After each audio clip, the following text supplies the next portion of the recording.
thinking. Mm-hmm. Okay, we're live. Okay. So if anybody's watching, I'm just going to get this post set up, and Michael and I are going to talk about a little bit of nothing until we get some people here. Mm-hmm. So let me, Michael, if you want to entertain the people while I edit the post, let's see if it'll let me. Well, welcome to Two Beards. We're between two beards. I'm Michael. That's Dan. Yeah. We're here to discuss whatever you like. Here. I don't know if that's entertaining anybody.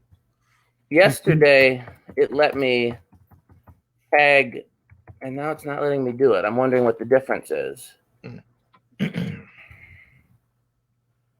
Hello? Anybody?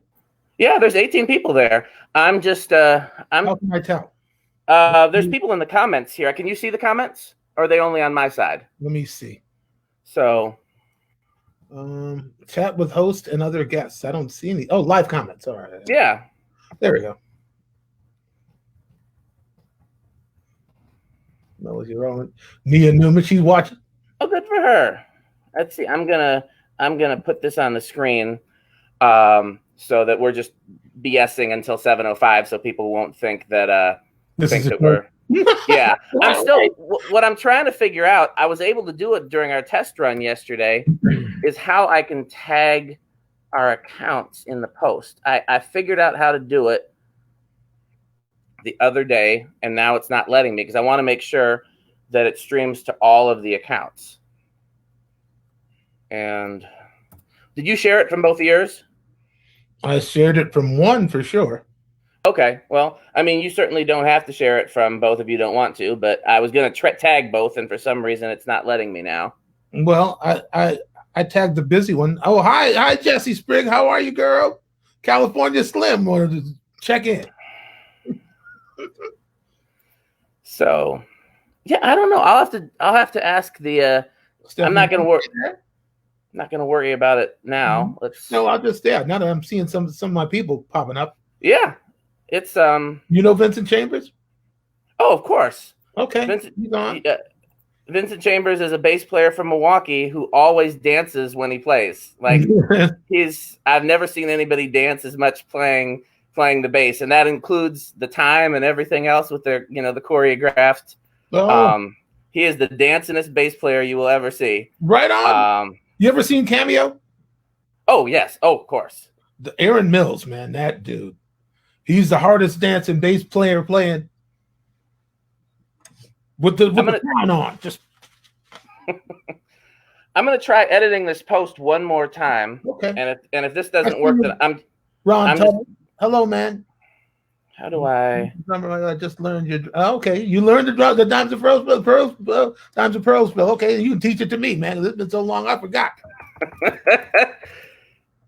It's not letting me do it the way that I want to. So what I'm going to do is I'm going to manually share it from each of my pages, and that should be good enough for today. And it's a dry run, man. You don't have to have it all together. Yeah, but yeah.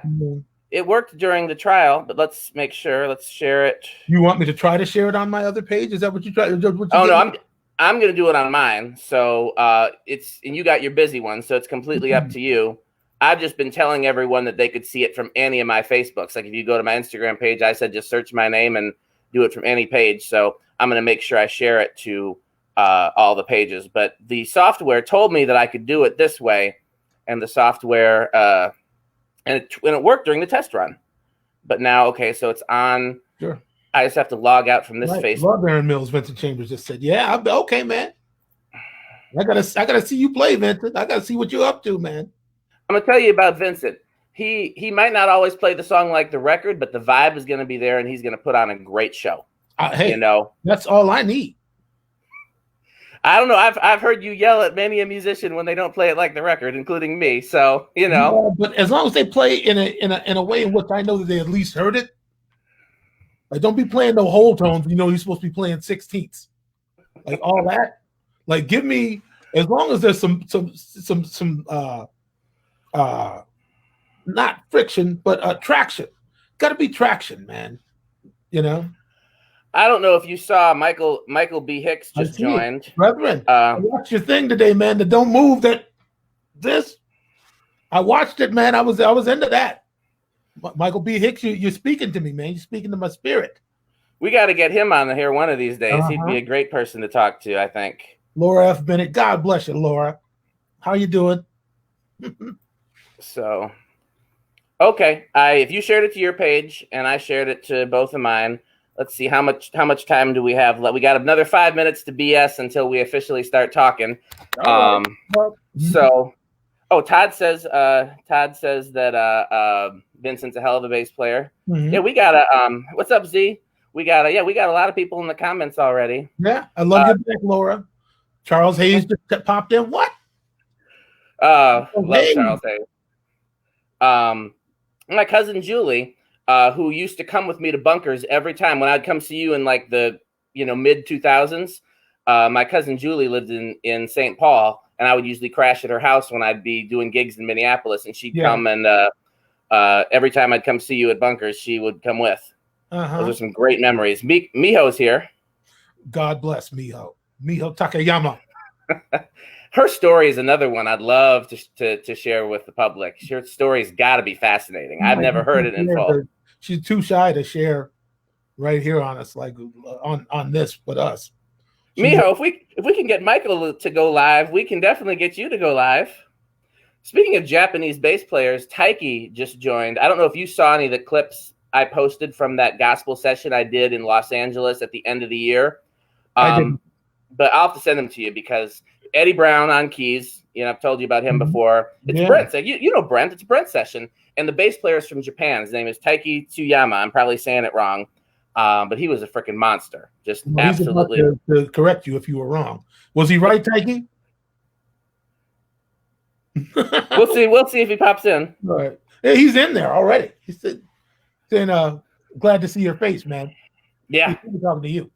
No, I'm saying, hey, we'll see if he responds with I said his name wrong. Yeah. I mean, it looks right. He said it was right. Oh, yeah. No.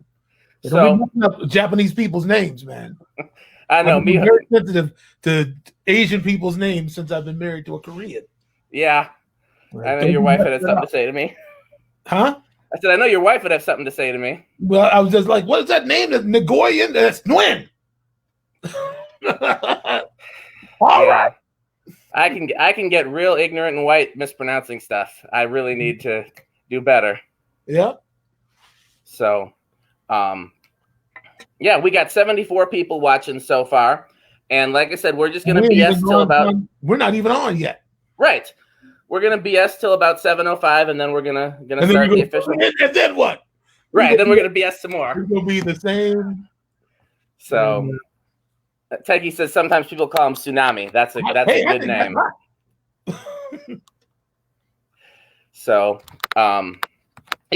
anybody. By the way, just anybody that's following me. Well, I guess everybody here is either going to be coming from Michael's Facebook or my Facebook, and I would assume that you've seen us discuss things and interact with each other on Facebook before. I talk about Michael all the time, and Michael mentions me fairly often.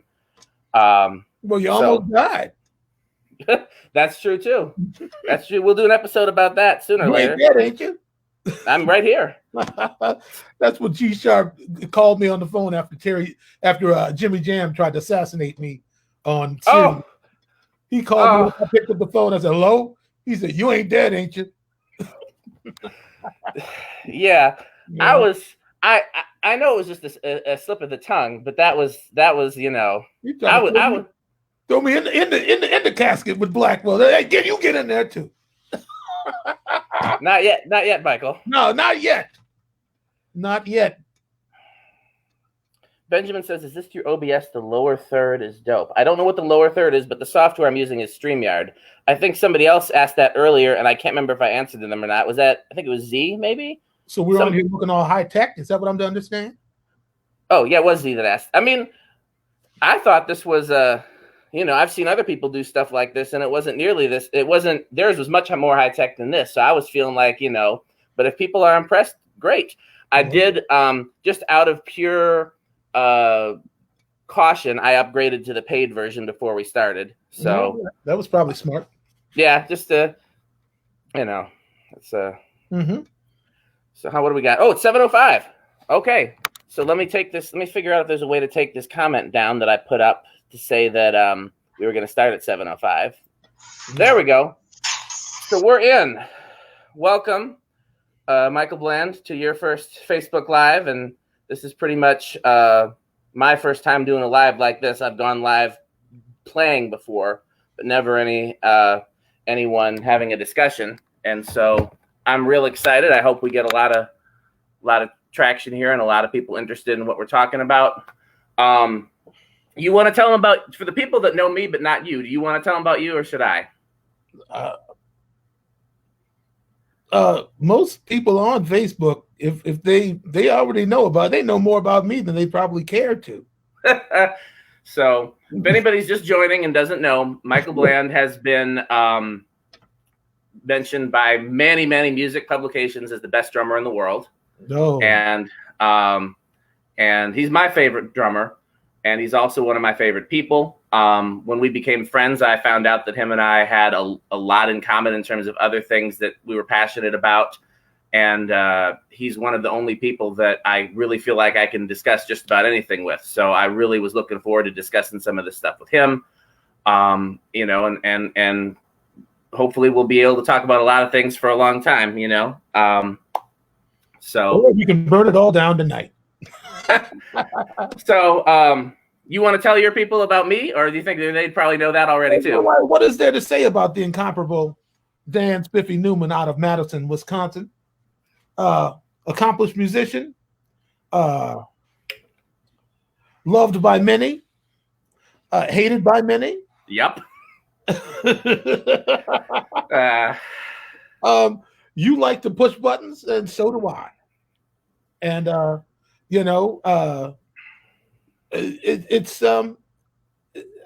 think you know, you have a testimony that few people. You're the only person I know who has the testimony that they had COVID-19 and they came back from it. So you lived to tell. You were a 35-year-old healthy young individual, and it knocked you down like a ton of bricks. Man, I was essentially in a coma, as you know, and I'm back here. I'm not 100% back, but I'm 95% back, or 90 or something. Yeah. You know. Mm-hmm. And I was going to say this at some point, but we'll get it out of the way now. I've said it before, but I'll say it again. I have to publicly thank Michael Bland as one of the people that really helped me with my recovery. Like when I woke up in the hospital and I was, you know, before I was, you know, knocked out, I was just concentrating on not dying. And then once I was on the ventilator in the, you know, medically induced coma for 10 days and I came out of it, that's when my brain really started to go into overdrive and I really needed a support system. Mm. And after my wife, Michael was one of, if not the most supportive person. And I credit him a great deal with helping with my recovery. So I wanted to make sure I said that at some point, but we covered that right away. Yeah. Oh, okay. I mean, that's not the extent of who you are to me. But obviously, yeah, it runs almost too deep with us to bring it on camera. You know what I mean? It's like we've had a lot of conversations that neither of us could have with other people. That's true, and everybody needs a brother like that or a sister. If you don't have one, you can just spill it to, and and know that their love is not going to be any different when you're done. Yeah. Yeah. If you don't have your own Michael Bland, get you one, but you can't have this one because he's ours. But so I was looking forward to doing this with you before the world turned even further upside down in Minneapolis. Yeah. Okay. Well, yeah. Mm-hmm. But now that that's happened, I felt even more pressing reason to start having discussions with you publicly. As we've done on your page, but I wanted to try to reach a broader audience. And you know, you're right there in the middle of where things started right now. Just, you know, what do you want to say? You know, I guess what I wanted to ask you, but you can take it from whatever angle you want, is what is it like? Well, first of all, in case there's anybody that's living under a rock and doesn't know what happened in Minneapolis and how that's affected whatever else is happening in the world right now, you want to just kind of touch on that? I think everybody knows an unarmed black man got killed in the street by asphyxiation, applied pressure by a white officer's knee. We basically watched you watched a murder. I don't think anybody can dispute that. I don't care about the legal process. I know what I know. I saw what I saw. And I'm telling you, it's Philando, that I thought that would be the straw that broke the camel's back. It's you can only keep treating a people, or ignoring a people, for so long before they okay. Can you hear me now? Can you hear me now? That's what you're seeing in the street right now. And contrary to popular belief, that's not, most of that destruction going on in the streets is not us. That's not us. That's people driving in from out of town with cars with no license plates. I know people. I know people personally who have seen stockpiling of weapons going on in backs of pickup trucks and whatnot, driving through the hood late at night. You got people who, this is a very opportunistic time for almost anybody who wants to see everything fall apart. It's been open season on black. That ain't nothing new. But what is new is the fact that the news cycle is slow enough for the whole wide world to catch it. And not only that, at a time where this pandemic has people shut in and the distraction level is low. So people keep talking about, well, this is what's going on in America. They're rampaging, they're rioting. So it's the protest is going on all across the world. I didn't think I'd live to see the day where some Germans in Germany were protesting, the killing of a black man in the street like that. We've reached a new precipice in terms of, or a new point in terms of awareness, but I don't want to mistake that for progress. We're just waking up. And you have a lot of willfully ignorant people in the world who want to either minimize or focus on the response rather than the cause. You know what I'm saying? Yeah, absolutely. They try to reframe it and, well, burning down the city of Minneapolis won't help. The burning down is a result of of your obstinate attitude. The fact that people don't want to listen. People don't feel they have to listen. Some people, and you can't make them, but you can certainly make them pay attention if you get active and there's some furniture moving and there might be a little smoke in the city. That might be what it takes. But again, you can't tell a people how to protest against their own genocide. That's crazy. You killing us out there for nothing, and you don't expect some kind of reaction? Let me put it this way: the reaction is as irrational as the cause. That was crazy. I can't watch another black man die on video. It's not good for my mental health. It's not natural. That's not all right. So I don't know what else to say about it, except I don't condone violence, but I understand it. And I really, honestly think the black community is getting a bad rap in general on this. It's not us. Whatever we've learned about burning it all down, we learned from conditioning of living within the white supremacist power structure. All right, Michael. If you're going there, we're going there, man. Yeah, go ahead, Michael. Come out and preach. I'll get the Oregon and we'll send you up. I'm not preaching it. I'm just saying. Yeah, but you're spitting the truth, though, that a lot of people wouldn't say. People don't want to face the fact that you are not, if you are an American, you are not beyond the reach of racism. I don't care what you think of yourself or how woke you think you might be. You're not beyond the reach. Racism affects you every day in ways that you don't even fathom, because you don't take the time out to pay attention. or you only know the history that you've been taught. If you don't seek knowledge further than whatever is comfortably supplied you, you're lost. I don't care who you are. You got to search beyond what people spoon feed you, because whatever is convenient to get to probably is not worth much.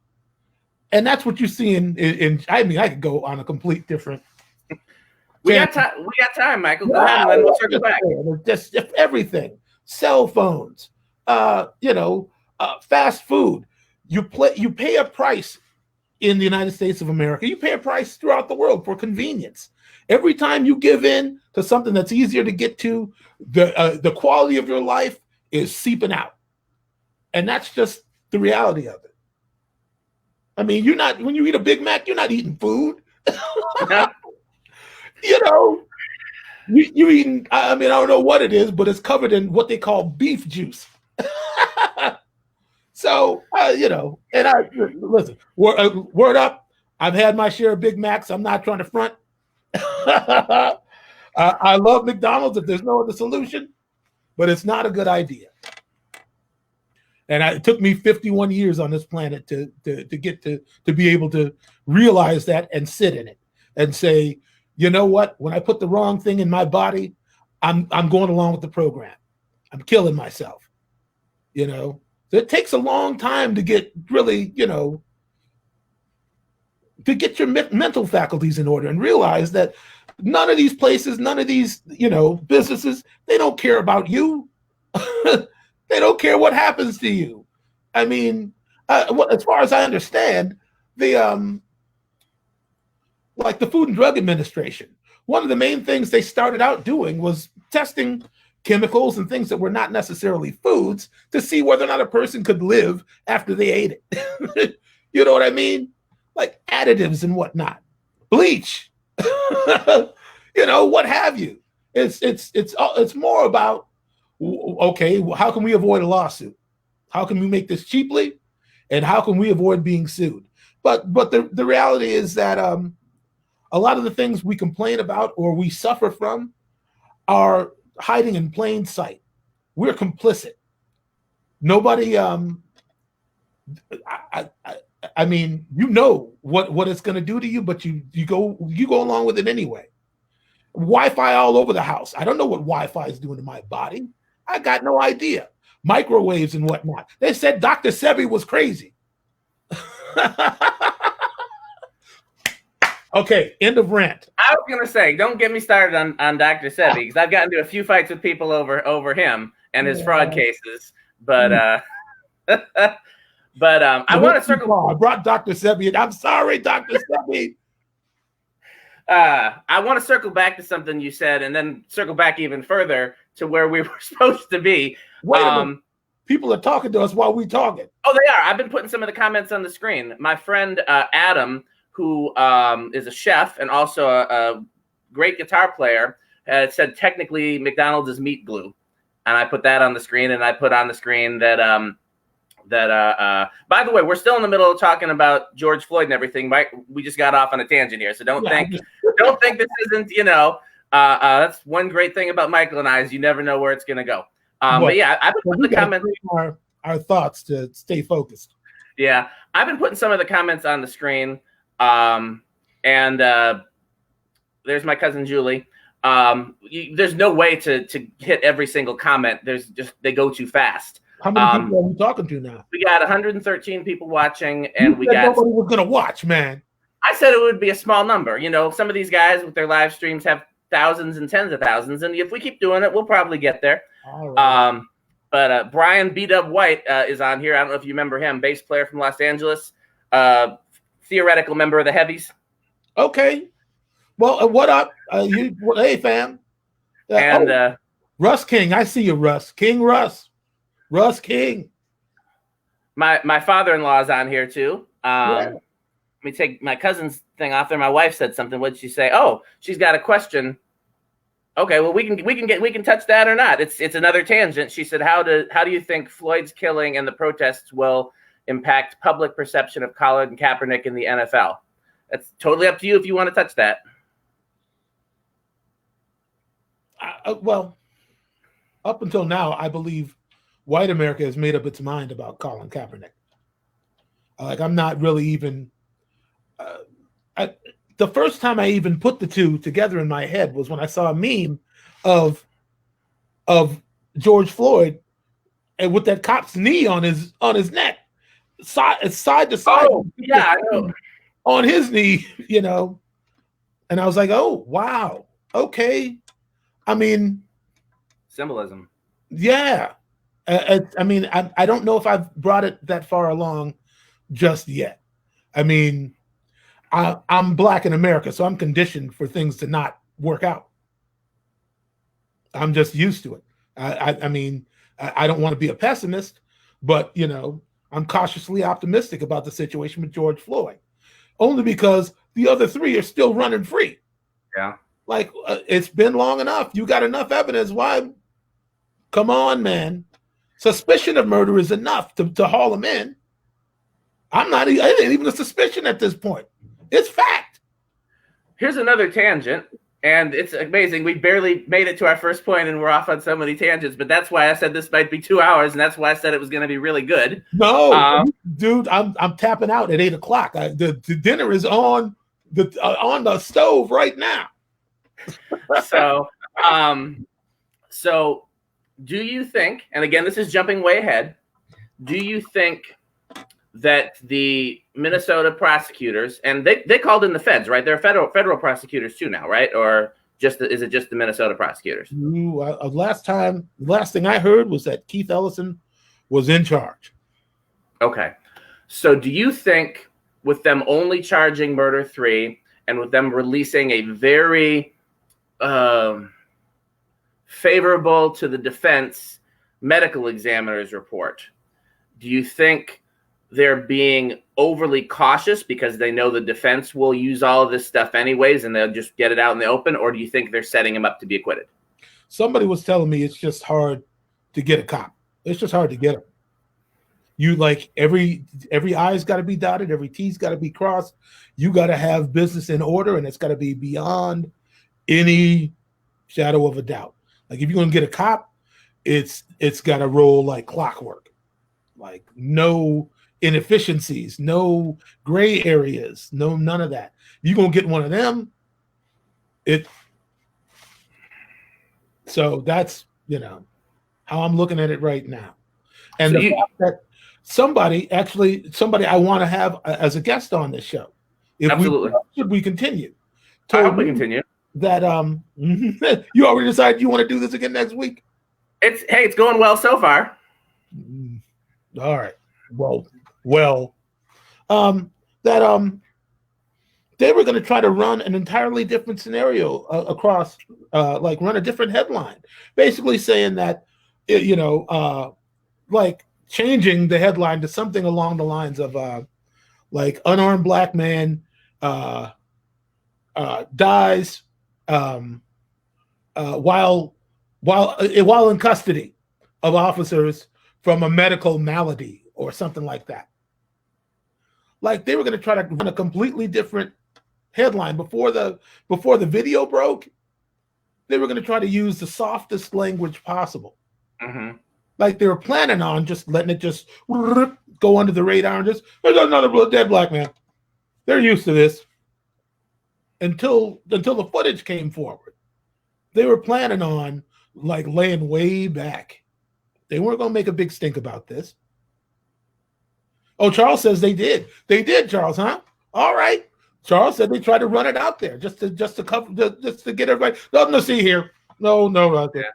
Just so people know, Charles is one of the people that's been on the front lines in Minneapolis protesting every single day, and we definitely going to talk to him probably next week. Charles Hayes. We got to have Charles Hayes on this show. Absolutely. So continue what you were saying, though. You were in the middle of saying something. Not really. I was done. I'm just saying that I'm not hopeful because they've been attempting a cover up from the get-go. Had not the right people seen the video, like somebody leaked it to somebody in authority, and they called over to the Minneapolis Police Department and said, "Hey, what happened over on 38th and whatnot? You know, oh, well, you know, it was business as usual. They tried to pass it off, and that person said, that was murder. The police just committed a murder. They didn't explain how they knew, but the shape of things began there. That's where the controversy stemmed from. One thing I meant to say a long time ago, and I keep losing the point before I get there, is I've heard a lot of people refer to it not as a murder but as a lynching. Yeah, okay. And you know, yeah, I know that language might be triggering for some people, but it also might need to be triggering for some white people. Noah Levy said they called it a medical incident. Medical incident. Uh-huh. The other thing I was going to mention is, and I'm pretty sure we've talked about this, and I know when Ahmaud Arbery was first killed, which was back in, was it February or March or something like that? Oh, that was hard to watch. It had to be March because I was back off tour. But I think you did, but I know I did. I shared the story before the video came out, and nobody cared. And then weeks or months later, one of the murderers shared the video, and that's what made it break nationally. I mean, how many of these cases keep happening and there's just no video? Well, it's what it is that now you just going to have to be, black people just got to have their cameras ready everywhere they go. It's like, it's a you know, it's that's what it is. Because, I mean, until the Rodney King tape surfaced, you couldn't convince white people of none of that. Yeah, they weren't ready to hear it. You know, and meanwhile, black people knew the whole time. So it's one of those things where, and even with evidence, I mean, you saw that picture of how many black people have been killed, and there was no conviction. Even with evidence, it's I got you. Susan Ziegler, oh, God bless you, Susan. I haven't seen her in so long. Said, no, Ahmaud was murdered in January. It wasn't until March in the area. Okay, yeah, the video got leaked late. That's right. And the dude, the idiot, tried to get the video as evidence to exonerate his friend. Yeah, that's white privilege to the 20th power. Are you kidding me? That dude was that stupid. He thought that would clear their name. Well, we told him to stop. You're not anybody. You're not an official. Who are you to tell somebody to freeze? And you got a gun out? Come on, man. Race has been around for years. It's just now being filmed. Yeah. Yeah. Somebody once said, and maybe it was a meme, I don't remember where it came from, that if the police pull you over, just start recording on your phone right away.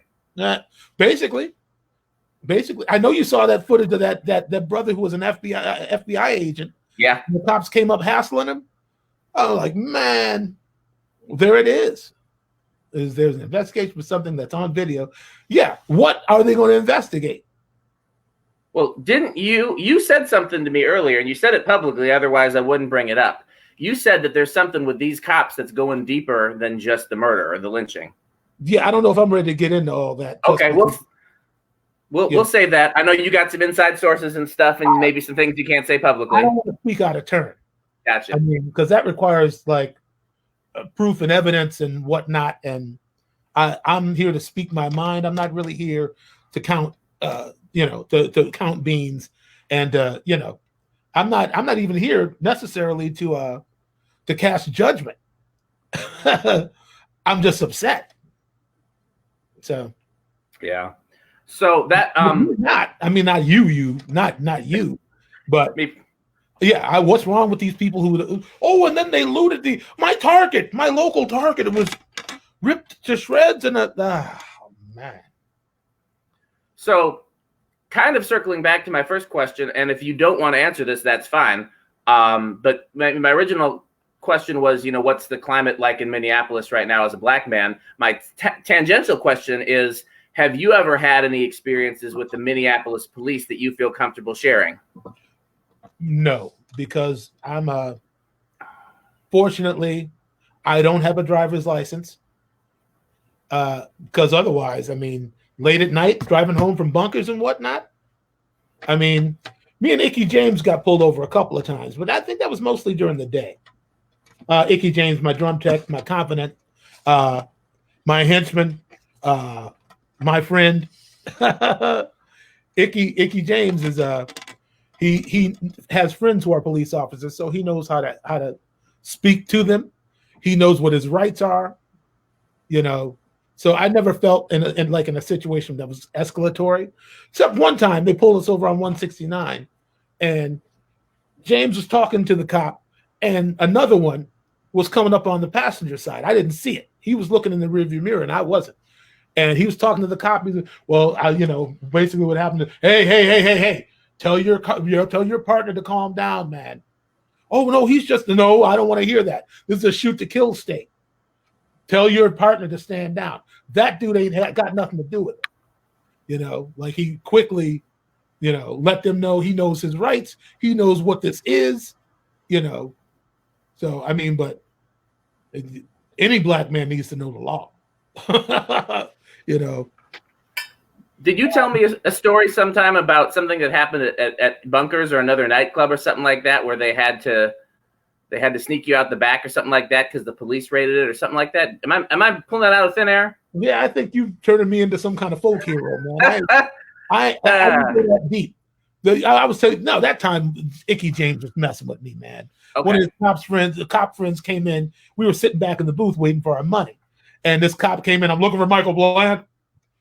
We got Michael Bland in here somewhere. And I didn't move. I didn't say nothing. I didn't make eye contact. I just sat there. Because to me, if you don't recognize me when you see me, then you don't know me. You don't know to look for me. I was going to say, you're a little hard to miss, Michael. That's what I'm saying. So I knew right then, it's like, this is somebody operating on hearsay. He should have been able to walk right up. I know you. Michael Bland, I know it's you. There shouldn't have been any equivocation. But James sent him over to mess with me to see what I would do. Okay, so that wasn't... wanted to see what some of my friends would do. And, because it was right in front of G Sharp and Dan Frankowski was standing. Margaret was at the table. What did Michael do? I wonder what happened. What'd you get into? And I'm like, I sat there. I didn't say a word. And because Icky James is so dastardly and evil, he couldn't keep himself on the other side of the bar. He had to come close. And I saw him peeking out the doorway to the kitchen behind the cop, looking to see what was happening. And I saw him out of my periphery, and I said, Icky James, don't even play with me, man. I know this is a setup. He started cracking up. So that was just a joke, Okay. I remember the story. I didn't remember if it was serious or not. He wanted to see what I was going to crack. And he wanted to see also if some of my so-called friends were going to narc me out. And as a matter of fact, G Sharp was the only one who said, I'm Michael Bland. What you want, man? What is it? He was the only one who stepped All right, G Sharp. He stepped forward, and the cop was like, G Sharp just raised a couple points in my esteem for that. Well, you can best believe he don't care. That's true. But look, somebody's asking us important. We're down here, man. Yeah, well, I'm glad that we can cover the serious stuff and add some levity too, because we need to laugh a little bit right now to keep from choking people. Can y'all touch on how this affects the musical community in Minneapolis and the nation? I think the results are self-explanatory. It's not right now. The musical community is fragmented more than it's ever been, just because ain't nobody working. So it's hard to say what the cumulative effects might be because we ain't cumulative. We separate. But I think it's clearly beyond that. I mean, the whole world is looking at the Minneapolis Police Department in a whole brave, brand new way. They've brought undue focus to their own undoing for many years now. So, I'm speaking as just a person right now. My authority or significance in the musical world, I haven't even been thinking about that. That's not what's on my mind. What's been on my mind has been, when are we going to have ethical and equal treatment for all people under the law? This ain't even a racial issue for me at this point. The macro is that this is human. And that's why so many people are getting bent out of shape, because it shouldn't be able to happen to anybody. Black, green, red, yellow. It shouldn't happen to anyone. And some people are going to be convinced that, well, he must have done something, and they're just dealing with the same tropes that that Black people have been fed about themselves for many years. The problem is that we have bought into the tropes that and the images that have been set before us by people who only planned for our downfall. The time is coming, hopefully, I mean, maybe now, maybe 50 years from now, where Black people can live under their own definition, can live without worrying about how it's going to look or how it's going to affect anybody else. You know what I mean? You hear where I'm coming from? I mean, it put me in the mind of thinking about 2043. I don't know if it'll actually make the difference that some people think it'll make. You know 2043, right? That's when allegedly white people become the minority. And well, yeah, I got my theories about that too. I'm sure you do, Michael. I'm sure you do. I mean, you don't really want to go all up in that and whatnot. Maybe not today. We get, if especially not today. Not today. We can let's just to glance at the comments real quick. Doesn't matter if he did something or not. He was murdered. Yeah, absolutely. If we cannot have equal protection under the law, it delegitimizes the whole thing and renders the rule of law void. Absolutely. Yes. About music, the gigs are dry AF. Absolutely. Yeah. I mean, it's ironic because before all this happened, I was going to suggest that we make our first discussion about surviving the pandemic as a working musician, and now there are other issues that are more pressing. Something you said earlier in the discussion about when we were talking, we were talking about the protests, the riots, and then the outsiders coming in, and which are predominantly white outsiders coming in with opposing causes, and you'd made some comment about even when there is violence on the right side, it's the product of white supremacy, and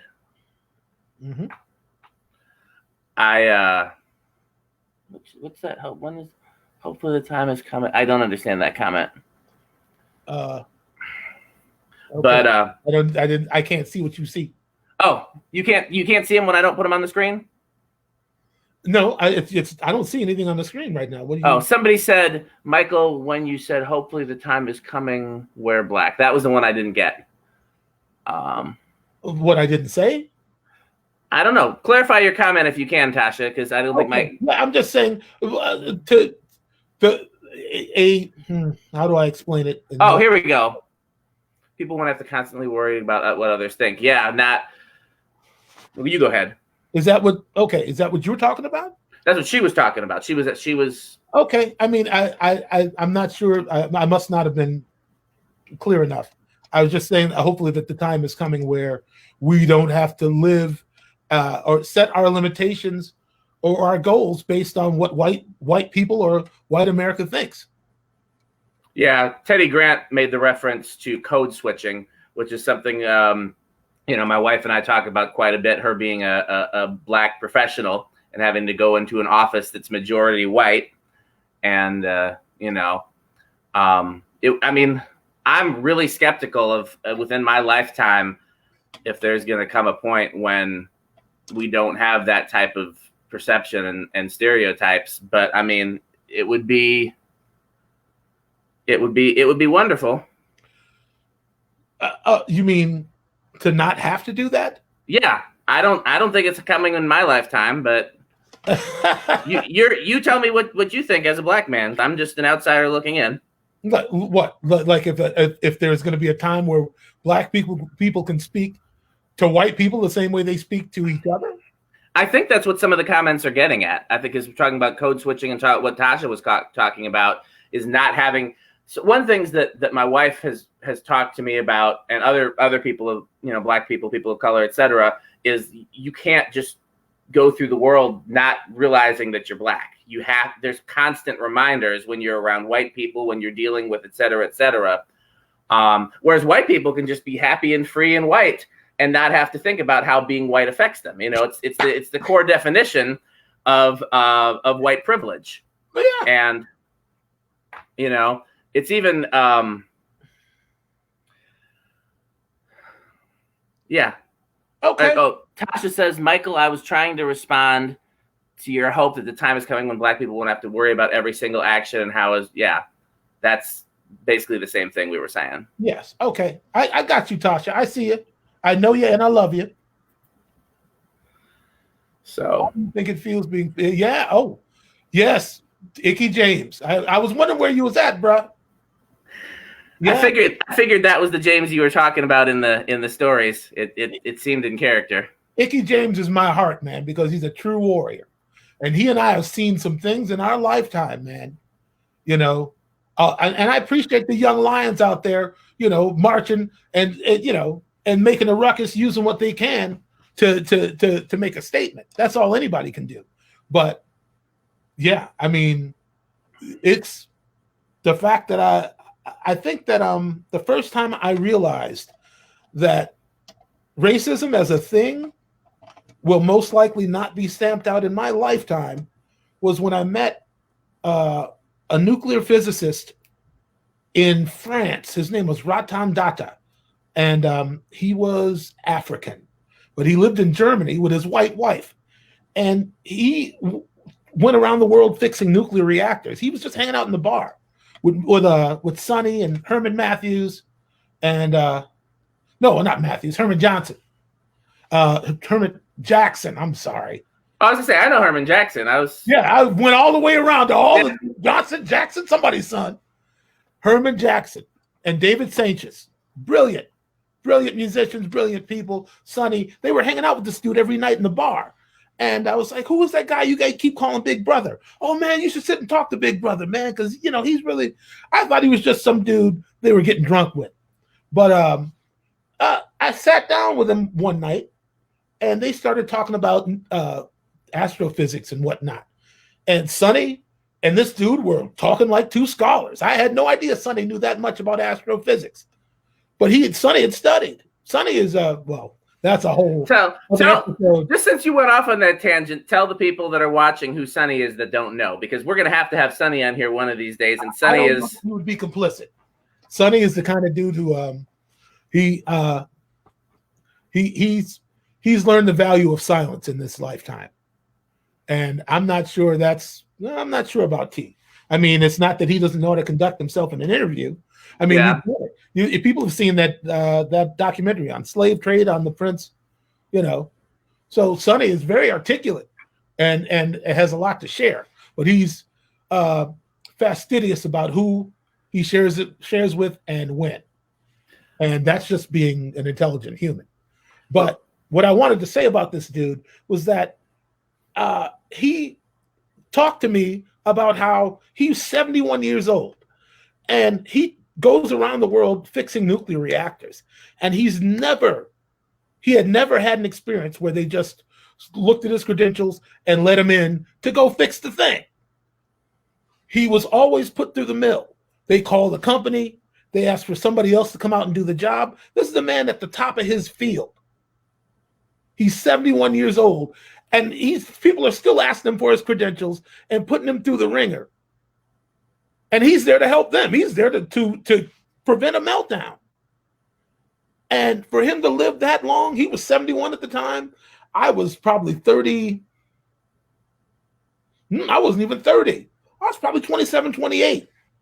I'm like, for that man to have seen this go on this long, there's no way I'm going to outlive it. It's going to keep going. And, for a while we were thinking, oh, well, the children will grow up and they will stamp out the vicious infidels and the naysayers and the, people have had so much hope in the children for a long time, but the children got their own issues to deal with. That's a whole other situation. And a lot of them are still being taught by racist parents. You know, I was about to say, yeah. Some of the children are trash. It's taught. It's taught. Not only that, I mean, I think I saw where what's her name? Toni Morrison was explaining that racism is mental illness. It defies reason and rationalism. It's crazy. It's crazy. So you can't fight a crazy malady with common sense. It demands something otherworldly. It demands something beyond your realm of intellectual understanding. Do you think that racism will end, or is it an endless cycle that will all? That's essentially what we're talking about. Yeah. I mean, right now, I don't mean to be that guy, you know, and I have bright moments in my life. I have, I've been real fortunate, but so it's an ongoing, it's it's a cosmic parlor trick that's been played on human beings. Because really, all it does is separate and divide people, and keep us all from living as one. We all brothers. We come from the same. Africa is the cradle of civilization, whether anybody wants to admit it or not. Ultimately, we are all tied inextricably together, and it's going to take all of us. First, white folks waking up white folks. They don't want to hear it from us. They're going to have to hear it from one of y'all. They don't believe us. We've learned this through history. They don't believe what we say. And then when you show them footage, they still want to scratch their head and say, we need more. Let's investigate this now. We need a little more research. So I don't want to be that dude, but I'm not seeing signs. I used to be able to say, at least they stopped killing us in the street. And then this came along. I can't even say that no more. I think the last, and that's something I was going to drop in earlier, I think the last actual time that I watched the video, and we had a discussion about this and I was wrong. It was Philando Castile. That was the most recent one with his daughter in the car. And that just broke me. And, when you talk about the trauma of not being able to watch the videos anymore, that one was, it wasn't literally in the street, but it was, it was a few feet from in the street. Man. What you saw was a rookie who didn't know how to handle a situation. Listen, that's the angering part of it to me, is that it's not so much you need the right man for the job. You can't rush these people in you can't police a neighborhood that you don't identify with. You know what I mean? You can't come from Elk River and put up shop over North Minneapolis and expect to get cooperation from the people in the community, especially if all you're doing is stopping everyone that you see to check to see if they belong there. I mean, it's crazy. A lot of these cops, I don't think that they're qualified. What I saw with that dude, because the after effect, if he shot Philando, you saw him shaking like, what did I just do? What did I do? You don't have the nerves for the job. Get out. Don't do it. I tell drummers that. I tell musicians that all the time. And it goes straight, it's universal. Unless you're going to get in with the eye of the, you're going to know your job and your business and be able to do it confidently and without getting shook. You got a gun and a club and a badge. The imbalance of power is immediate. It's incumbent on you to be level-headed and sensible, no matter what you're faced with. Somebody said in a discussion earlier today or the other day or something like that that they believe that a lot of people go into law enforcement because they have rage and violence and fantasies of shooting people or hurting people or shooting black people or whatever the case may be, or just control issues even. And I will say this, I've known quite a few people of multiple races that have grown up, people that I grew up with that grew up to be police officers. And most of them, not going to say all of them, there have been a few exceptions. Most of them are the kind of person I wouldn't let hold my wallet in the first place. It's very rarely the person that already has good character. In my personal experience with the people that I've known that have grown up to go into law enforcement. Now, there's some exceptions. I know some people that are genuinely good people that went into law enforcement. Mm-hmm. But there's a lot of people that I know. There's one guy who was a musician that scammed me on gigs multiple times that then turned around and became a police officer. And I'm like, really? I guess that makes sense. I don't want to go all the way there. I'm just talking about whether they're qualified to do the job or not. Yeah. It takes a certain type of temperament to do anything. To be a scientist, to be a politician, to be a musician, to be a teacher. It takes a certain temperament. Everybody ain't designed to do everything. And the most troubling part for me, I'll say two things right quick, because I see we're winding down. I'm going to close. Amen. I'm going to close. First off, let me say that, I've met police officers that I like. People are people. Not everybody, some of those people are trying to protect and serve, but when they talk about police being like, police misconduct being rampant, there's always somebody who goes, well, there's always going to be a few bad apples, but that shouldn't be a bad reflection on police in general or the Minneapolis Police Department. But they don't say the same thing. They haven't been saying the same thing about the rioters and looters, the protesters who've been rioting and looting. They want to lump everybody in when they talk about that's a whole infected group now. We can't, differentiate. There's good and bad people everywhere. But when you decide you want to lump everybody together is suspect to me. I'm not, I said what I said. That's one thing I was thinking about earlier is this is probably the most complex and nuanced issue of protest that I've been a part of in my lifetime, because you have people that are protesting peacefully, you have people that are not being peacefully for the cause, and then you have people that are coming in and co-opting both of those things for either just to be destructive or for their own causes. And it's very hard to separate and differentiate and look and, okay, is this city burning because, and especially more and more that's coming out every day of this was somebody from out of town, this was somebody with an agenda, this was somebody who was associated with the KKK. Well, you know what they're saying. I'm sorry, go ahead and make your point. No, perfect. Go ahead. I mean, you look around and say, well, where'd the KKK go? We haven't heard from them in a while. They're being absorbed into the police force. Can you think of a better occupation where you can just kill people at will and get off? I mean, what was that? Something that James said, talking about people coming from battlefields that have been in wars. Where there are battlefield guys coming in and working domestically, working in neighborhoods and whatnot. I agree. They're programmed for something else. So they just went from massacring a bunch of brown people. So what do you think they're going to do when they get in the hood? What they know. And even then, though, in the rules of military engagement, you can't fire until you've been fired on. So even if the police were at least that responsible. It's not a matter of responsibility. It's a matter of ignoring your training or being disingenuous in your duties. That's what it is.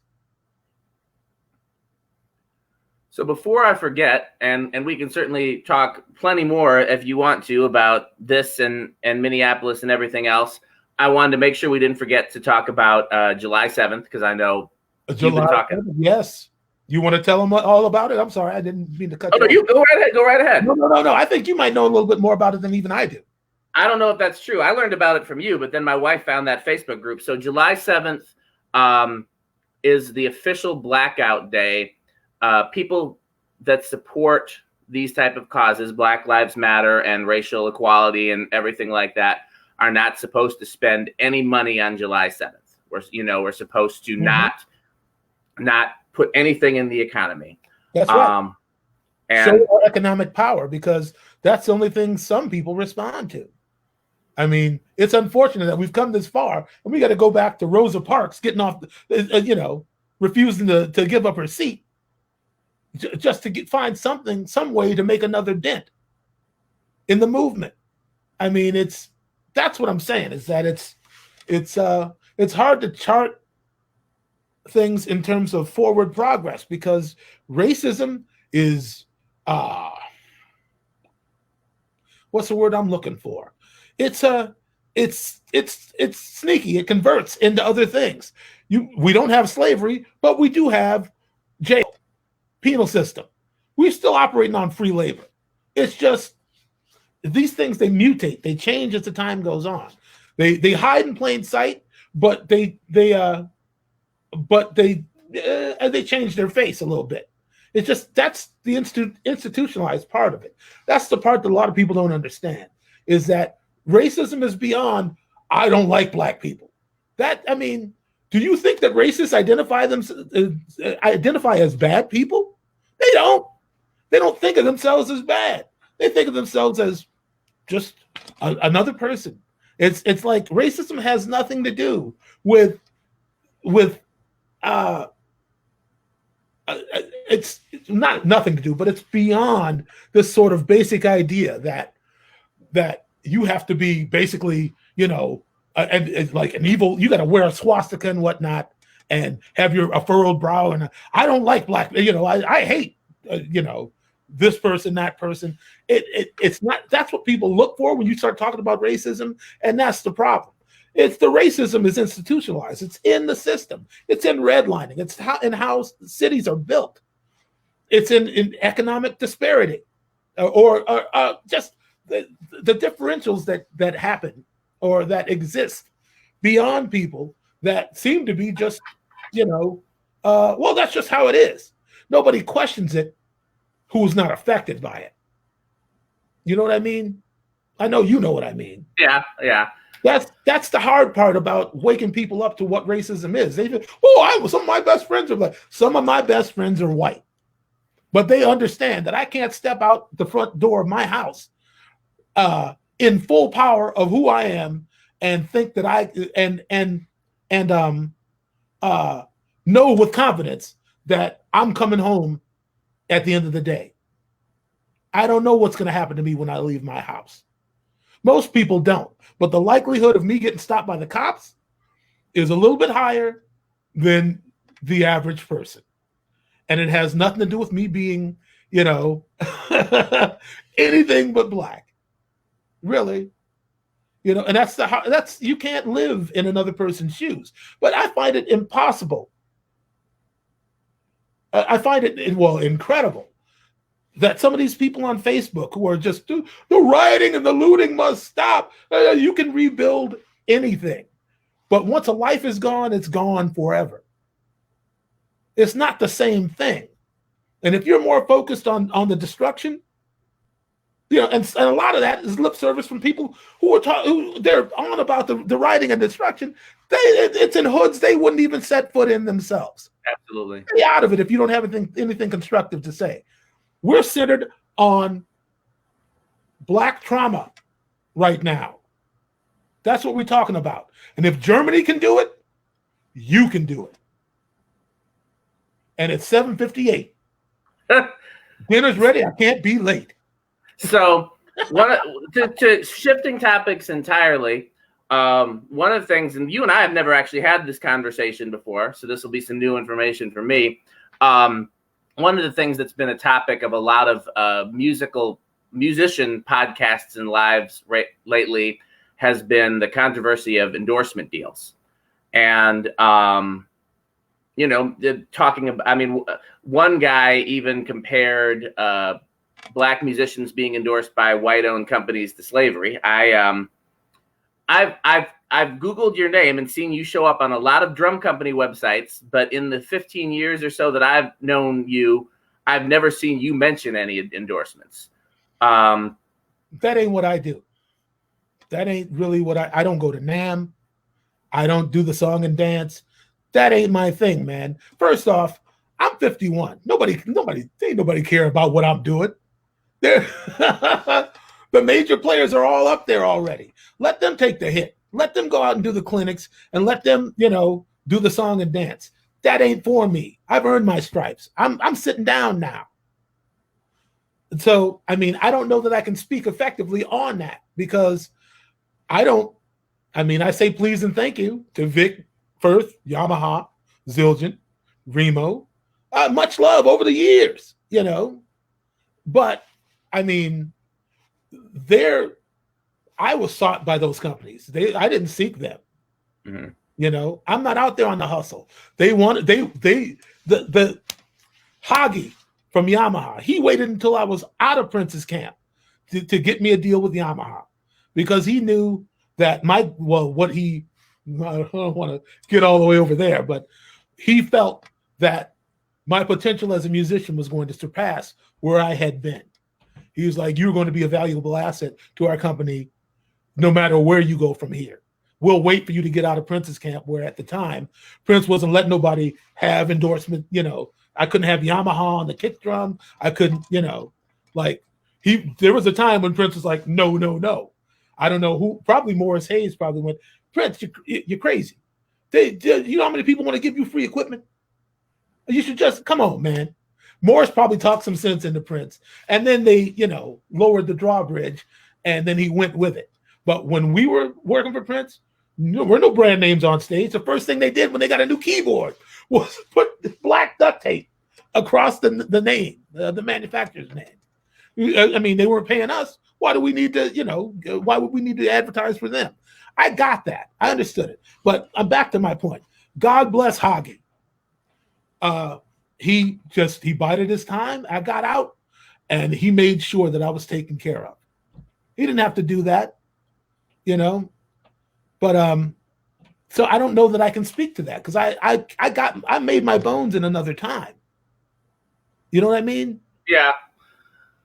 I mean, so the last time, go ahead. No. Last time, go ahead, man. The last time I really tried for any endorsement deals was maybe right around the time I first met you, and then for the next 5 years or so. So like 10, 15 years ago when I was touring every week and I tried to reach out to every company whose equipment I used or wanted to use.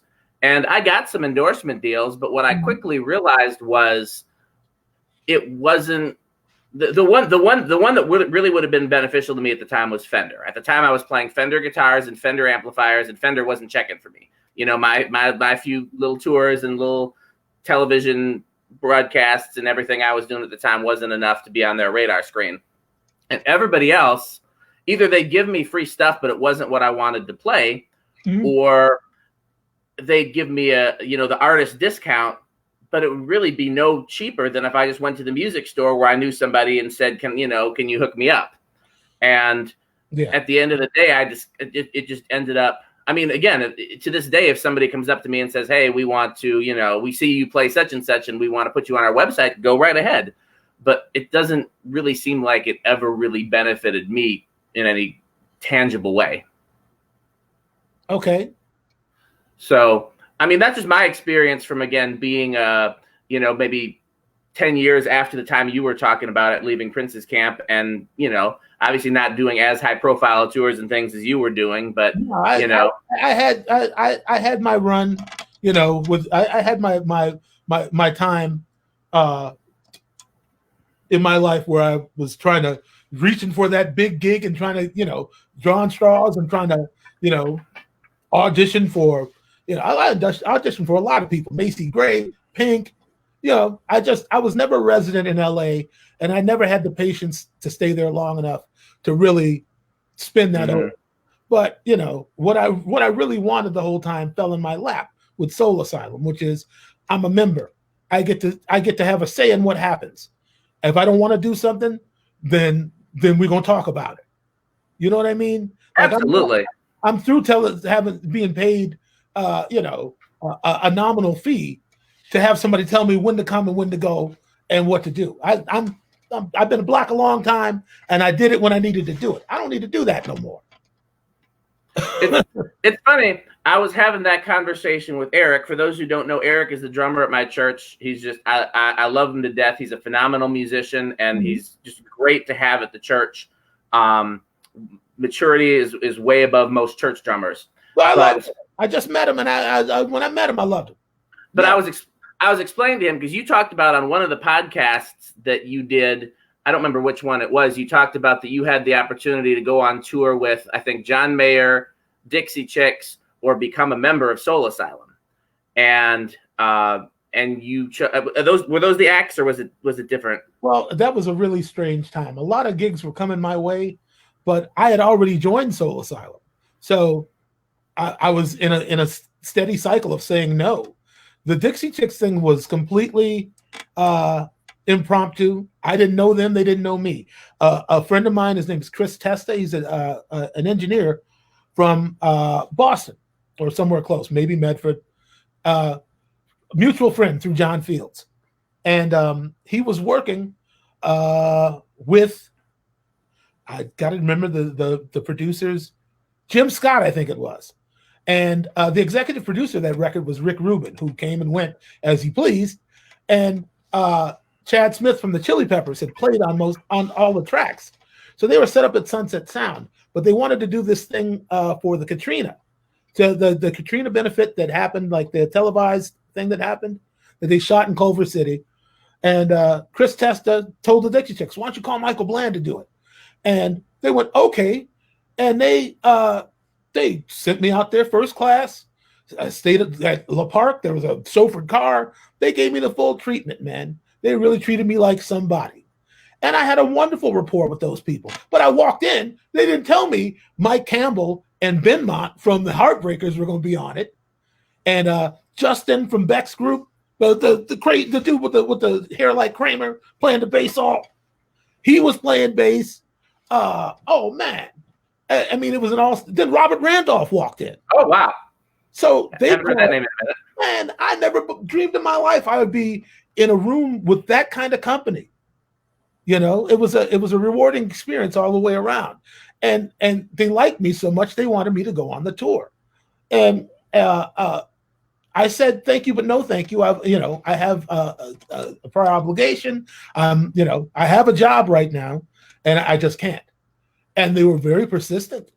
Miss Natalie would get on back when you remember, like when everybody was on AIM on I used to have it. Their tour manager gave her my handle, and she just kept getting at me every day. Bossy Toe at AIM. And you better hope she doesn't still use that. She can't possibly. If she can sue me, Miss Natalie, you can do whatever you want to me. I love you no matter what you do. Hey, listen, I know what people have said about her. She was cool to me. You know, I got to go by my experience with people. I can't be led by, hearsay and, some people, some people get treated nasty because that's what they got coming. And that's all I can really say about that. But anyway, it went great. But I had just a slew of calls at that time. And to be fair, I kind of felt like the Dixie Chicks thing was really wasn't going to fly. People were still mad with them. And I just saw that tour probably wasn't going to go as long as they were expecting. And, not only, I don't want to make it look like I was being a saint and saying, Soul Asylum was my heart. And it wasn't as much that. It was 50-50. It was being smart, but it was also being in a position where I felt I was needed the most. Well, the point of it, too, that I was making, that you and I have had this conversation, is that what you picked was maybe not the most glamorous of the gigs, but it was a long-term, stable opportunity where you would be a member and you would essentially be cut in as a partner. Your name is you're a named partner. When you think of like a law firm, and in the long term, that's the smarter decision. Even to some people, they would chase the bigger name or the more glamorous tour, or. Well, the other thing is that God bless LA, God bless Atlanta, God bless Nashville, God bless New York. Musicians are different everywhere you go, and the kind of work ethic I'm accustomed to, I can only share and make progress with others who are from that, who know what that's about.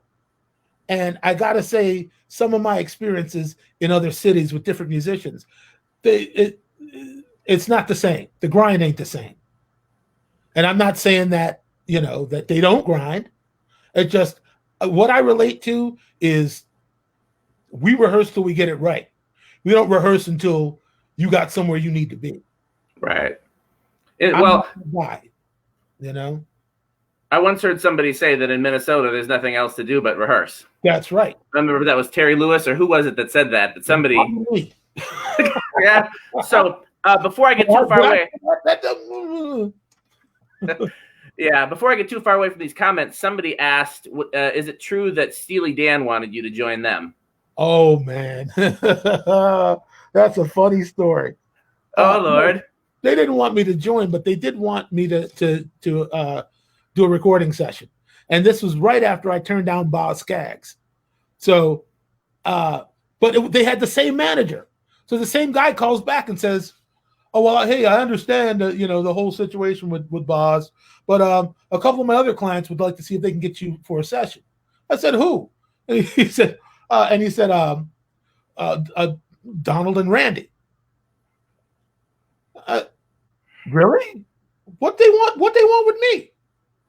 And it never did come to pass. But the inquiry was there. And by the I didn't that week I did a concert in Central Park with Chaka Khan. James Brown was on it. Somebody else was on it. I played with Chaka, and the photographer that was like the gig photographer walked up and said, "Hey, I heard you're going to be cutting with Steely Dan, man." Like it had already gotten out to some people. Clearly, right. This was one phone call I had 4 days before, and I'm standing in Central Park on stage. And this today, hey, I heard you're going to do a session with Walter, with Donald and Walter. Actually, we weren't able to work it out. But how did you hear about it? Oh man, he just wow, man. That was like 1998, 99. That was before we were all doing this. So. Someone asks, was Eric Bryce playing with Chaka on that gig? I don't think so. You know Eric Bryce? Guitar player? I think that wow. It was either I want to say it was either Ricky Rouse. It could have been Jeff Lee. Oh, now that would have been. We'll have to talk about Jeff Lee sometime. Not today, unless you want to go another 2 hours. It could have been Jeff Lee, but it might have been Mike Campbell also. So I'm not sure. I don't remember, man. I'm sorry, Chris. I remember that Felicia from the Letterman show. She came up and played on "You Got the Love." Man, she was tight. She was tight, man. So I always used to enjoy watching her in the 90s on Letterman. I mean, she was there to the end, but I just remember being young in the 90s and watching that band. Oh, everybody had a crush on Felicia. Yeah. Well, Philip Wu wasn't playing keys. I think it was Mark Stevens that was playing keys, Patrick. Oh, I didn't even see that. Miho asked you a question. I don't know if you want to answer it, and I don't know if you want me to say it publicly. Miho knows I'd do anything for her. Miho wants to know if you've ever had a discussion with Prince about racial issues, or the basically the socio-political issues you and I discuss all the time. A lot of the time when things like that came up, I deferred to him, and Sonny would be talking about it before the rest of us would, and I would just sit back and listen because ain't nothing else to do. Those two cats grew up together. They both survived, the failure of the civil rights movement together. They had similar experience. So I wouldn't interfere. The only time Prince and I talked about anything along those lines is we were having a conversation in his office once. And he was he had C-SPAN on. He was waiting for the Million Man March to start. They had been covering it all day, and I don't remember what we were talking about, but it came on, and he just stopped talking to me and turned the sound up, and we just sat there together and watched Farrakhan's speech in his office, and that was surreal because Farrakhan was talking about atonement and so on and so forth, and the 440 years, and he was wrapping it all up with the numbers and the science and whatnot. And me and Prince looked at each other. And Prince said, "Is he right about those things?" Because Prince Prince is self-taught. So a lot of the technical jargon and whatever that was irrelevant to him. But he was just like, "Is the science right? Is he saying that?" Yeah, that's 442 years slavery, the A-tone. And at one and atonement, like he said, the press keeps calling him psychotic, but I think he's a genius. I said, yeah. I mean, what else do you expect the white press to do but call Farrakhan, psychotic? And I don't want to go on a whole thing about Farrakhan. That's for the after podcast. That's for the whole other. Did you ever have plan B in terms of a career? My father tried to make me have one, but I resisted. My father was also a musician, and he always told me, "Do you see you out there in the street doing what feels good again?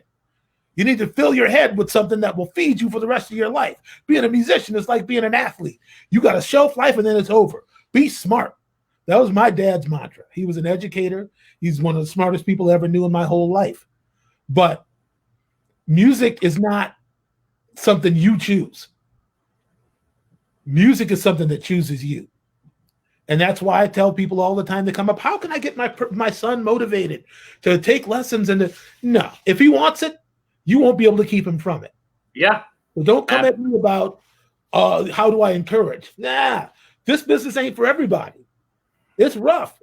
I mean, I just got off living for a month on a steel tube. We were on tour. That on tour ain't no easy win. It took me a minute when you said steel tube. It took me like 30 seconds to go. Yeah. Oh, he means the tour bus. Living on a Prevost with 8 people, and just butts to elbows, and like tour is you got to have the right headspace to do it, and you got to be with people you really care about. Otherwise, it's an incendiary situation from the get. That type of living as a musician is not for everybody. Ain't everybody supposed to be doing it, because it takes your life. Music takes your life, and it don't give it back. I mean, your wife knows that you love her from the bottom of your heart. But if it was between continuing a life with her and music, that'd be a head scratcher. I hope she's not still watching if we're having that conversation. I hope she knows you well enough to know I'm telling you. Yeah, I'm just kidding. Yeah. She wouldn't want to stand in your way because she knows what it means to you. And I remember a colleague saying that one of his ex-wife had tried to make him choose. He was like, "Oh, girl, baby, don't make me choose, because you're gonna lose that one. I've known music my whole life. I've only known you for a few years." If my sister Holly is watching, she has a song that she wrote called "Lonely Journey" that's specifically about that topic, about being a musician and trying to. We'll come. I don't know if you're there watching, Holly, say something. I know she said she was going to be here, but I don't know what time it is in Korea. Yeah. But I also wanted to touch on something. There have only been a few times in my life when I've had the privilege of specifically hiring the band and singers for a tour. Nia said, all I have to do to get rid of him? I missed that. There it is. I love you, Nia Neuman. So there have only been a few times in my life when I've had the privilege, and Todd says apparently that Nia's comparing notes with his wife, Liz. We can get rid of all of us. Yeah. My wife could she could just, hey, listen, you have a nice time with music. I hope it keeps you warm at night. Right. Like, But I'm keeping all the. I'm the one. I'm the warmer upper. But thanks for that image, Michael Bland. Yeah, but I was saying there's only a few times in my life when I've had the opportunity to be the person that's specifically picking these are the singers, this is the band, whatever. But every time I've done it, I haven't gone for the people I thought were the best musicians. My first criteria is always who can I get along with on the road for 30 days or 60 days or however long the tour is, a week, 2 weeks. I would say, especially once you hit that 3-week mark, you're going to start fighting like family members, even if it's people that you get along with the most. Well, yeah. You're going to fart in the wrong direction and somebody's going to take it the wrong way. And Soul Asylum squabbles happen, but I'm always in the back. I'm in the back cabin. I got my own. I'm in the back. Soon as the squabbles start to break, I get up, I take my drink, and I go in the back and I try to call my wife. She don't answer the phone. Then I watch movies. I know how to get out of it. I know the people around me well enough to know when it's getting tense, or I need to get out of somebody's face because they're getting a little, Yeah. I have a very good barometer of that. But I don't want to say that you have to choose musicians based on. I mean, are you insinuating that sometimes you have to choose between the best guy for the job and the guy you get along with? Well, to me, the best guy for the job, one of the factors is somebody that I get along with. If it's a long tour, might be a different story if it's a one-off or even like a weekend or something. But if we're going to be in close quarters for weeks at a time, one of the criteria that makes you the right person for the job, in my opinion, is how well you get along with other people. Sure. But there also, I mean, you and I both probably have people in our life where they're star players, and sometimes you need that you need that extra advantage. I know who you're talking about too. I'm not naming no names. I know. Sometimes it's me. But you need that person who's going to just set it off, and they might be a hassle, but you deal with them because they're gonna make up for it when they hit the stage. So I find that for me, I try to be that guy who diffuses the situation. I don't ever want to be trouble because all I'm there for is the music anyway. So I can work with anybody. I don't care what I think about their character. If they're speaking to me musically, if they're saying what I can handle or what I can deal with or what I'm looking for, I will give them a wider berth to pass. You know what I mean? Like at some point, when you're at the top of your game, the rules start to bend a little bit. If you're music Michael Jordan, you're going to defy gravity every once in a while. And you just have to make allowances for that. Realize that, okay, listen, you're trouble, but it's trouble that's worth it. And I'm much more apt to deal with a bunch of cats who got particular ways and means. If they're going to light it up when it comes time to get it, I'll deal. Some people can't. But I like to believe that my heart is big enough to understand that people are that way for a reason. So I just, sorry. That's okay. Yeah. Have you ever feel that you're not playing what you really want to love because, I think we've all been in that position before, Daniel. I sure have. It might not be my cup of tea, but I got to get to the heart of the job and what's required. And my responsibility is to be open for the spirit to move irrespective of how I feel about the music. There's no such thing as bad music. There's only bad presentation. Duke Ellington said that many years ago. He said it's all music. It's either good or bad in terms of its presentation. But Duke could listen to anything. Miles Davis could listen to anything. Ray Charles could listen to anything. You know what I mean? There ain't no rules in that respect. But what I want to do is elevate the situation. That's my job. People call me to make a good thing better. So that's all I'm after. Whatever it takes. I don't always succeed, but I give my best. I know the question was directed at you. I'm thinking about it because, I mean, I've definitely been in some positions where I have taken a gig that I didn't think I would enjoy, and I usually try to find a way, musically speaking, to enjoy it. If a lot of things about it are terrible, then I'll find something that I can enjoy.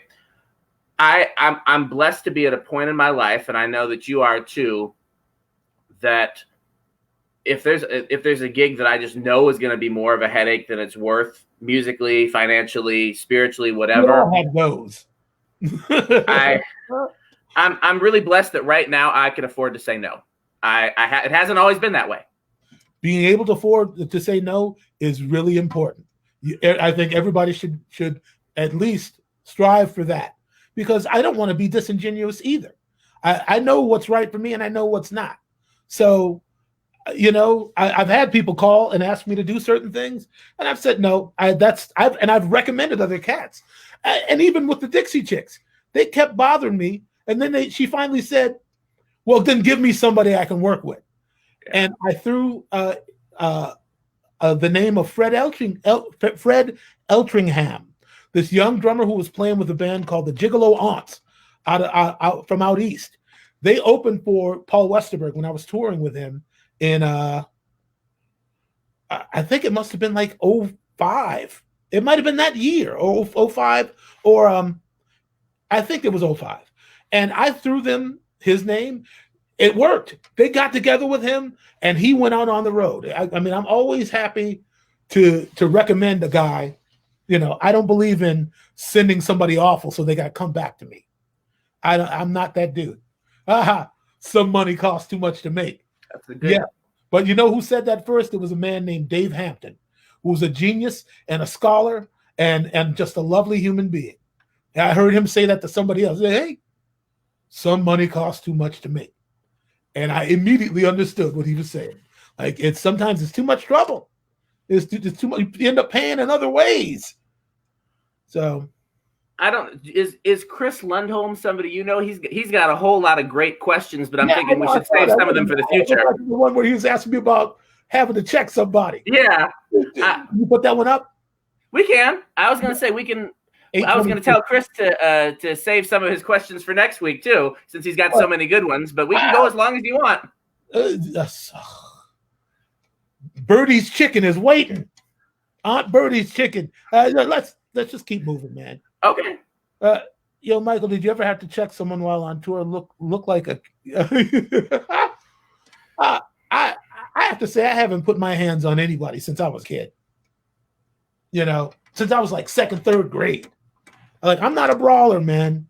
Fortunately, you hit the drums, you can get it out of your system, and you can be more peaceable amongst people. But I've hardly ever had to say much of anything. I'm having some flashbacks now. Yeah, I've had to have some difficult conversations with musicians over the years, but I feel like I've had the diplomacy to do it the right way. They may disagree. I mean, sometimes only the right way is just to be direct, and by the reaction of the cat, you can tell what kind of integrity they got, or what kind of maturity they have in their spirit. Rather, let me say that. One time, when I convinced Georgia, this Italian artist, Sonny's her musical director now. I was for a few years up until about 2003. We had Jeff Lee out, and Jeff Lee was a different kind of cat. He was not like he didn't do the dog and pony show. He's there to lay a nuclear bomb on your gig and then go home. That's what he did. He was not out there, cheesing for the camera, cheesing for the audience. He's like, I'm gonna kill you with my notes. He just was a different type of dude. And it was the Italians, and they all romantico, and they want to give a show, a beautiful show. And Jeff Lee wasn't the one. Jeff Lee's from Germantown, Pennsylvania. He'd seen enough, dog and pony shows in his life to know that he wasn't going to do that. But that just wasn't his demeanor. I mean, and he came out, he was killing the gig.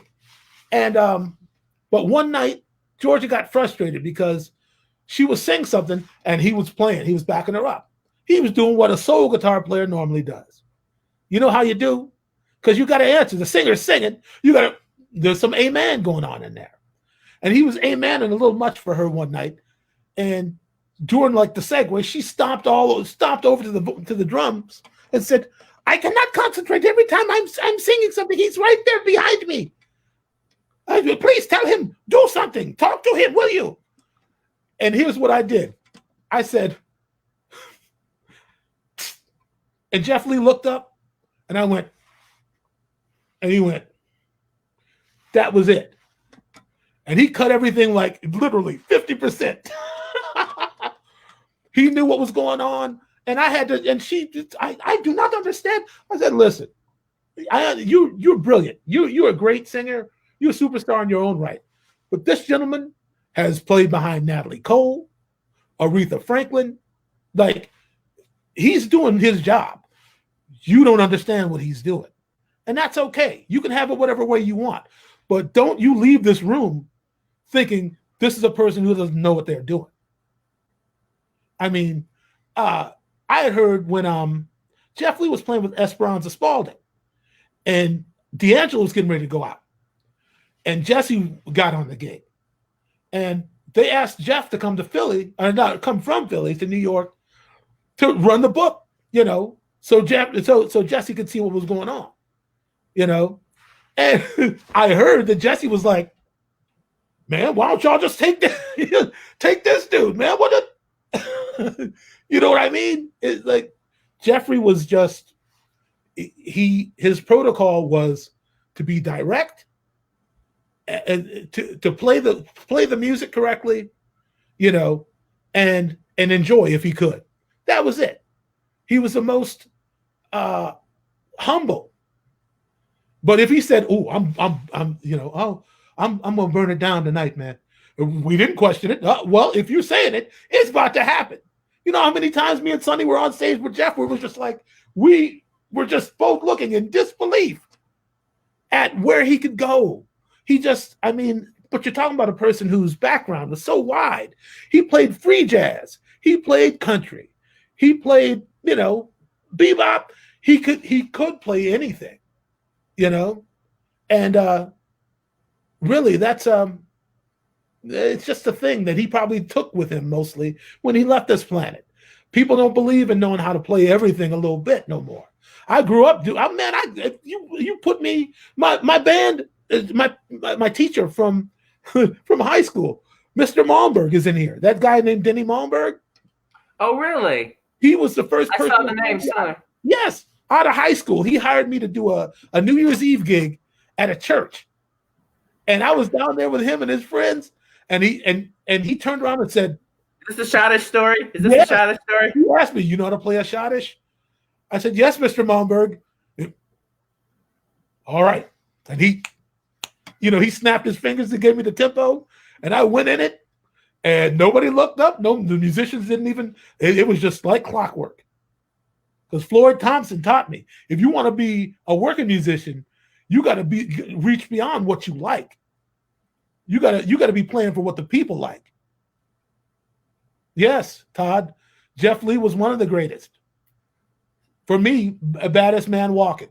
I mean, I can't say enough. He just had it, you know.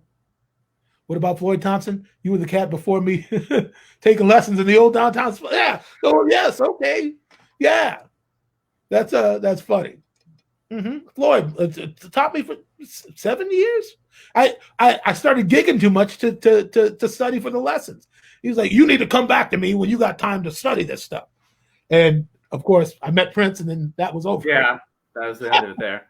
Yeah. And by the way, right now, cats like, I've never heard of Rexel Hardy, Aaron Spears. I like Aaron. Yeah, I like how he plays. I like how a lot of cats play, man. You know, but I don't really know much of anybody. The only dude one of the only cats I can say that I actually know would be why is his name escaping me now? Eric Moore. Oh, okay.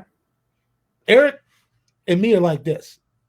He's one of the only cats out there, like just moving it and shutting it down that I really know. I mean, I've met and liked Brian Fraser more. Lil Jon, all these cats have been really nice to me when I met them, you know. But I mean, they're busy. They don't have time to check in with an old codger like me. And whatever, Michael.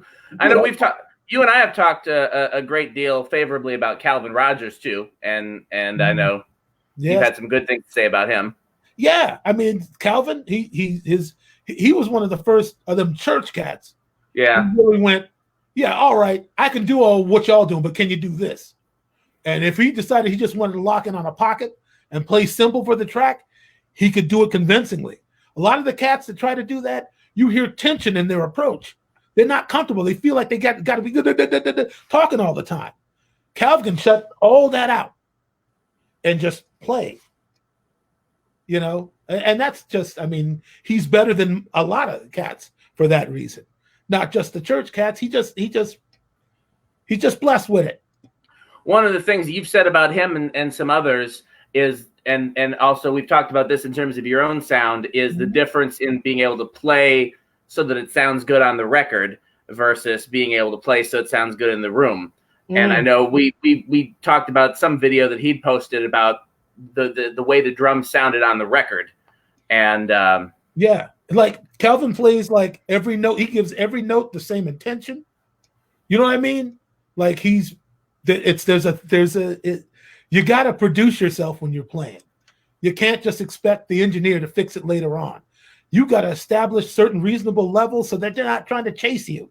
A compressor can only do so much. Quit beating the snot out of the cymbals. They're not meant for that. You see Dennis Chambers playing, he's not going to town on his cymbals because he knows all that is that's just creating harmonic distortion and problems with compression. It's not a good idea. It feels good, but it don't sound good.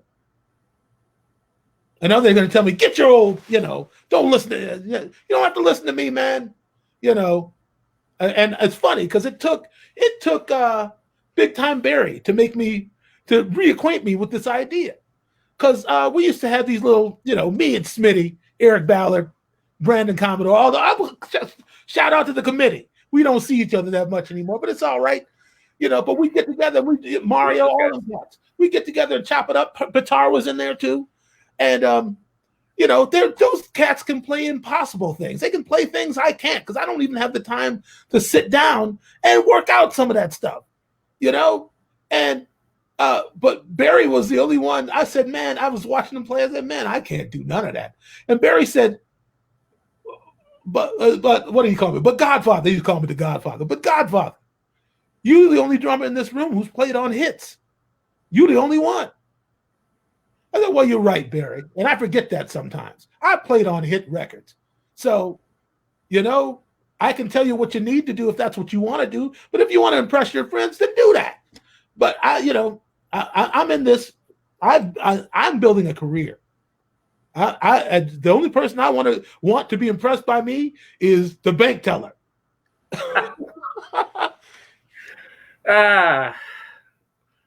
That's I'm gonna put that on Twitter or something like that. Make a meme out of that. So all right. Well, I mean, do we have any other questions we need to address before we? I mean, there's plenty of questions, but I'm trying to make sure we save some for the next time. I feel like a lot of these people will be back next time, and they can. Do you want to call it? We can call it. We've been. I'm not rushing you. Well, if you want to stay on until midnight, we'll stay on until midnight. I might have to go pee. But I do want to make sure that before we leave, we circle back. So next week, I think we're going to probably try to talk to some of the people from the protests that have been, on the front lines and organizing. I know we talked about Charles. There's a few other guys. I don't want to mention them until we've actually talked to them and invited them, and they've said yes. But I think unless you feel otherwise, I think our next discussion is going to be about specifically, and it's a lot of them. They're all musicians, as far as I know. All the people that we know that have been down literally in the streets of Minneapolis, involved in the peaceful protests, are all pillars of the Minneapolis music community as well. I believe that. And because again, I'm not going to shout him out by name except for Charles because he's the only ones we've talked to ahead of time. Yeah, I mean, I'm cautious to maintain focus on the music thing, just to I don't want to get pigeonholed, and I don't want to be exclusive. Like, to me, if we're gonna keep doing this, it's got to be open because we're more than that. Oh, absolutely. I think what we've proven right now is that we don't. It's a lot of people say if you're a musician, you're an entertainer, shut up and let the world go its way, and you stay out of it. But no, I mean, I even had people kind of allude to that.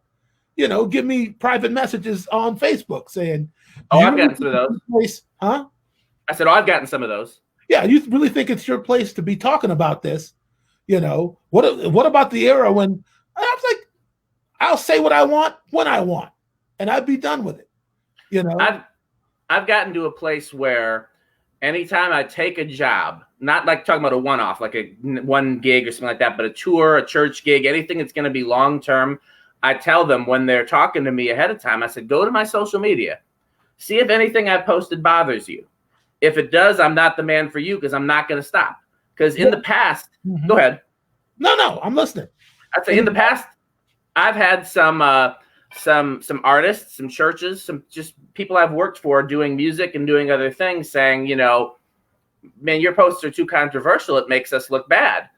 And I'm like, well, this is the same stuff I was talking about before you hired me. You thought that somehow miraculously I wasn't going to be involved in Black Lives Matter or, LGBTQ rights or whatever it is whatever the issue of the day is, whoever got killed most recently. Why would you think that's going to change? And so I've had to have that conversation ahead of time and said, look, this is a big, I'm not willing to lose a job over stupid stuff, but I'm willing to lose a job over standing up for what I believe in. So, okay, well, let me ask you a question, and I don't mean to put you in the hot seat. Oh, I'm happy to be in the hot seat. But you're in a very particular position because you're. Go ahead, Michael. Well, you're adjacent to Black culture. Mm-hmm. Like you're not a native of Black culture. You are adjacent, and some people are going to have a problem with you speaking. Like they're going to think you're not staying in your lane if you venture to speak on Black issues. Mm-hmm. Like, I mean, it's a free country. You can say what you want about whatever you want, but how do you believe there's any lane that's off limits to you? I mean, I definitely, when it comes to, I'm the only persecuted class that I'm a member of is that I'm not rich. Other than that, I'm a member of every privileged class. I'm white, I'm straight, I'm Christian. So, every issue that I speak about, I always have to make sure I'm speaking from a position of listening and reproducing what the people I know that have actually lived it have taught me. And as opposed to putting my own experiences and my own opinions first. So, okay. So it's usually a presentation of what you've been exposed to. Yeah. Yeah. Because you have no native experience within, like, you're not really a double agent. You're a person who's you have dealings with Black people. You rubbing up close, but it's surely you realize as just a conscious being that no matter what you do, you're going to always be, it's just a reality of the situation is that much like white people don't want to hear from Black people about what it means to be white in America. There's going to be people who think, well, you're not qualified. It's not your place to discuss what's happening to us or to put 2 cents in. And what they're reducing you to basically is a reporter, or that's where you're staying because you realize you don't have any organic. There's nothing within your personal experience to give you license to speak freely So I just wondered, like, where does that sit with you? Well, I mean, first of all, one of the things you mentioned earlier is that white people aren't necessarily looking to hear from black people about issues of race. Sometimes they need to hear from other white people. And yeah. I've definitely made that my place whenever possible. And then, I mean, one of the things that I do before I take on any sort of topic where I'm going to have any sort of independent thought or opinion myself, because again, I can observe all the experiences in the world, but I can't directly experience them myself. So the first person I'll usually talk to is my wife. Mm-hmm. And then sometimes that'll be enough. Sometimes instead of talking to her, I'll talk to you or somebody else, or sometimes I'll get input from both. But if I'm not just sharing, or I don't want to say regurgitating, but if I'm not just, if I'm not just being a reporter, that I'm making sure that whatever I have to say is processed and funneled through the people that I know, love, and trust. You trust and verify. You trust and verify first. Yeah, absolutely. Because I'm sure there's a lot of black people hot with you. Not as many as you would think, but yes, I've been really, really blessed. I mean, you know my background, but not everybody does. Furthermore, I know your heart, so that means I'm gonna look at you differently no matter what. Mm-hmm. I can see you as Daniel, and I think it's quite possible that some of the incendiary subjects you try to tackle, if a person doesn't really know your intent or your heart, they're gonna have something to say about it. You know. I mean, I guess that's fair for anybody. Yeah. But because you are black culture adjacent, I'm sure that you've dealt with some lip service, and you have to, what I'm looking for, we need to get into your authentic experience of working with black people. But we're gonna have to get into that, because on that you can inform me, because I only know what it's like to be in a room full of white people and see how they do things and what their ways are. But I don't know what it's like for you as a white person. You playing Hammond at a black church. Didn't you say you came in, you lost all that weight after you were sick, and you slid on the organ bench, and it was the first lady was like, "Yeah, another white boy to working here?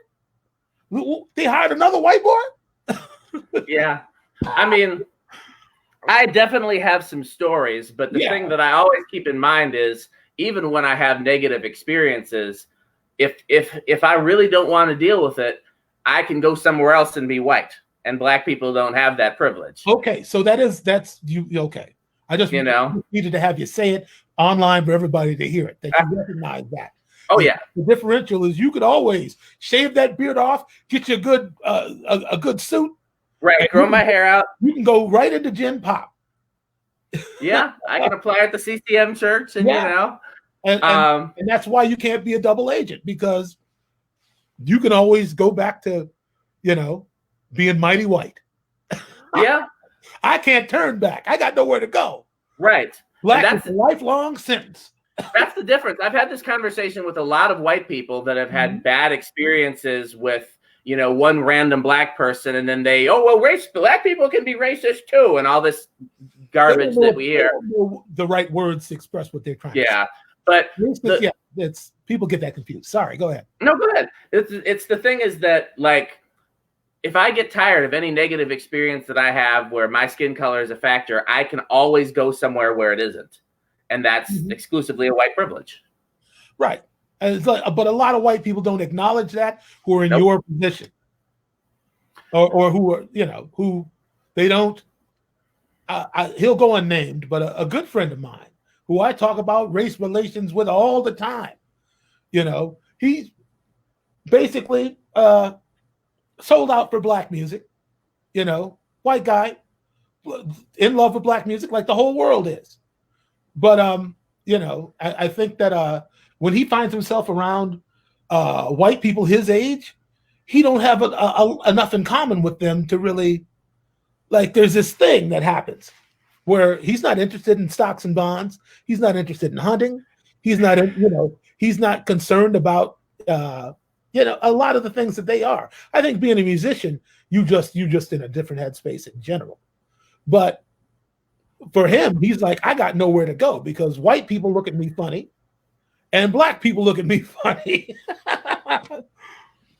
See, my experience has always been, this is a whole other episode for another time. No, we're wrapping up at 8:49, yeah, 10 minutes. Yeah, but my experience has always been, as the white guy in a room full of black people. We'll get to your question, Chris. Yeah, a white guy in a room full of black people.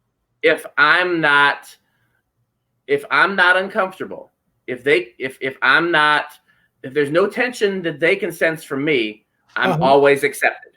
With black people? With black people. And it's not, if they can tell that this white guy is comfortable around us, I never have to worry. And that's obviously not the case for you as a black guy in a room full of white people, you know? I'm a big black dude. Yeah. When I come walking in, I change the energy of a room. Yeah. Sometimes it can be good, and sometimes it can be bad. But I stole a post somebody put up that said something about when the right spirit walks in the room, the wrong spirits start to shake. Yeah, and I've lived my life like that. Man, as a matter of fact, not even on a racial tip. I remember going to see Charles Hayes. He was on this Donny Hathaway tribute gig at the Times Cafe, and I was just going down there. Oh, good doing, Donny. All right, I want to check it out. And I walked in, and I took a seat, not a very conspicuous seat. I didn't sit too close to the band. I just, and they were grooving for a minute, and then things just started going. And on the break, Charles Hayes walked up to my table. What are you doing here? Man, we were playing good till you showed up. What, man? He started calling me the Dark Cloud after that. Oh, here comes the cloud. Woo! But I just can't. I want to hear some good singing, good playing. That's like anybody else. And I can't help whatever impression musicians have of me when I walk into a place. All I'm trying to do is show some support. Like, I'm not there to criticize. I just want to be entertained like anybody else, But I'm somewhat. But we better address Chris Lundholm's question. Sure. 44. Is Native experience in the blood or in the upbringing? Can a white child raised among rich black culture reflect the black experience earnestly, or is it something in the blood? I mean, that's a good question, and I don't know that I have the answer to that. I mean, I know white people who grew up over in the hood, and they know more black slang than I do. And that's not a matter of assimilation. That's just a matter of what you've been steeped in your whole life. I can't quantify what is authentic and what is not necessarily in that respect. But can a white child raised? Well, I mean, who's not raised in black culture? Black culture is American culture. So I'm having Chris, I want to answer your question, but I'm confounded. Can I take a stab at it? Past the starting gate. Is Native experience in the blood or in the upbringing? What makes you a Native? So can I take a stab at it, Michael? Is that okay? Oh, yeah. So here's my opinion. And again, this is coming from the white guy. But so I was more directly than just what Michael's talking about with American culture, although that's a very valid point. I was raised in black churches and around black people. I went to inner city schools. I've had, other than the fact that my house, my parents and my blood brothers and everything were all white. Other than that, I've had about as much of a black upbringing and a black, experience as you can have growing up. But if I walk into a room full of white people that have never seen me before and have never met me before, they don't know that about me, at least not right away. Mm-hmm. But they see my white skin. And do you do the code then? Are you code talk or you just stay with the spiff? I have been told, and I don't do it intentionally. I've been told I code switch. I don't try to, and it's something I've been trying to get myself out of, because definitely some people have a problem with white people doing that. But I definitely if I'm in a certain situation where I'm around professional white people or professional people in general, I use I need to see the manager voice. And when I'm in church, around black church people, and I don't try to do it, but my whole life has been a dichotomy of both of these cultures that I've been experiencing since elementary school. Well, then maybe in that one experience, in that one regard, you know what it's like to be black. I wouldn't dare to say that. You can't say it. That's why I'm saying it. But to understand that we're all dealing with this, the white supremacist power structure. We all dealing with it daily, whether we conscious of it or not. But what I want to suggest for 1 second is that you got to speak to people in language that they understand. So the code switching thing, I've never been completely sold on that. I'm a Midwestern black person. And the only reason people don't really know where I'm from, but from talking to me. They don't know what kind of accent or, my people are from Louisiana. So I grew up between, regular Minnesotan white people talking to me all the time. And then being in my own house, having, my mom said, we're going to make groceries. Make groceries. If I said that to a white person, they wouldn't know what I was talking about. So you got to use you just have to communicate, whatever that takes. I don't feel like my blackness is determined by how far I may reach to make sure somebody understands me clearly. I have mastery over the English language, and it's a very creative, idiom. I put together words whatever way I want. Icky James is one of the most inventive word pusher arounder that I've ever known in my life. He just has a way of assembling words. It can be artistic. It can be, you can put your own spin on it. And depending on who I'm talking to, I may or may not. But I feel like I'm talking to you like I'm talking to just about anybody. Like I don't try to do it up. If I need a white person to take me seriously, then I gotta use language they understand to know that I understand where you're coming from. I can step in and out of your world. You can't do that with me. You can't step in and out of my world. I've had to live in your world and figure out how to survive in it. You can't do that. So I really have no interest specifically in white people coming up and getting hip with me. I don't like that. I don't like when they come up and get too hip. Or rather, let me say, I got to know you. I got to know you. Don't come at me in a familiar way if we haven't already, logged some time together and I know who you are and what you're about. You know what I mean? Miho's got a comment on that I just put on the screen. There've been a lot of great comments. We can't put them all up, obviously. I know, we didn't keep up. We've been on too long. That's why. I was gonna say I'll stay on as long as you want to, but if we're gonna go any longer, I'm gonna have to take a quick run to the bathroom. So No, we're gonna end it right here so that people know. When are we doing this again? A week from today, unless you want to do it sooner. All right. People, we'll be back next week, next Tuesday. Same bat time, same bat channel. Same beard time, same bearded channel. So, hey, Michael, I really appreciate you doing this with me. I think that we'll cover some great ground. I think we covered some great ground today, and I'm looking forward to seeing what happens in the future. Next week, again, we'll reach out to people that have been on the front lines protesting in Minneapolis. Charles, I see you. You're on for next week, and we'll just see if there's going to be anybody else that's joining us. I don't want to just put him on Front Street, but because he's the type of cat who's been a little bit of everywhere. He's seen what this has been from kind of the get-go, and he's got a very unique perspective on it. Gregory Washington? Oh, absolutely. He didn't. I mean, I already met you before he introduced me to you, but he was the first person to introduce me to you because he did a session or a concert or something where you were playing drums and I was supposed to be playing guitar. And I don't know what happened at the last minute, but you and I were in some sort of, that's how we actually formally got introduced. God willing, I want Charles, and I want Gregory. So if one of them falls out, at least we got the other. Absolutely. And then you and I can talk about it, but there was a third person that we'd mentioned as well. If there's, we can see about them as well. Or if you want to stick with those two, that's fine too. I'd like those two to join us next week. Gotcha. And so I'm asking them. Well, Charles already said he's in. Yes. Whatever. And I talked to Gregory earlier today, and he alluded that he'd be interested. Good. He intimated. So let's plan on that.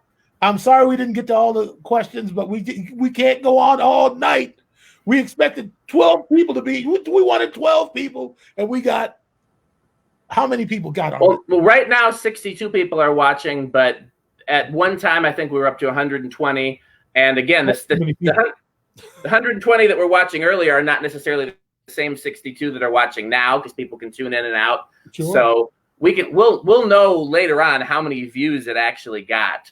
All right. And then, but it's like I said, it's been a rewarding process, and Facebook might shut us down. I don't think so. Folks have gotten away with way worse. Huh? I said folks have gotten away with way worse. I don't think. All right. Well, good night. We love you, and we hope you tune in next week. Thanks for watching, guys.